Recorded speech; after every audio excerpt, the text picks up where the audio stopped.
seorang individu berkongsi ulasan jujur mengenai chicken popcorn jualan pepengaruh terkenal Jason yang membuka booth makanan di Festival Havoc Trio, Kuala Lumpur.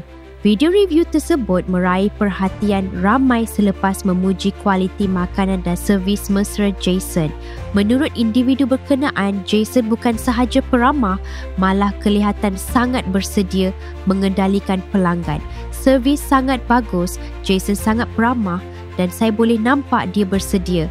Chicken popcorn banyak dah tersedia tapi masih panas bila dimakan. Beliau turut memuji tekstur ayam yang dimasak dengan baik dan sambal gepuk yang sedap.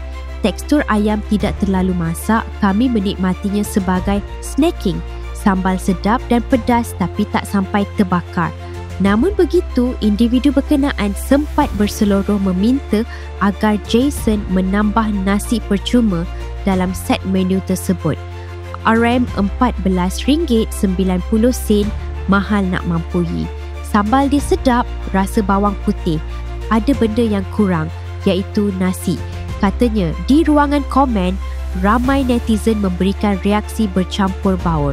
Ada yang bersetuju makanan Jason sedap, tetapi majoriti menganggap harga RM14.90 untuk hidangan popcorn chicken gepuk agak mahal memandangkan ia makanan ringan dan bukan set lengkap.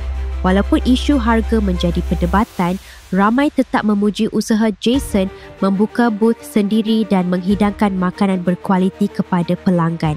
Buat masa ini, menu popcorn chicken gepuk Jason kekal trending di festival berkenaan walaupun dengan kontroversi harga yang hangat dibincangkan. Sekian, terima kasih.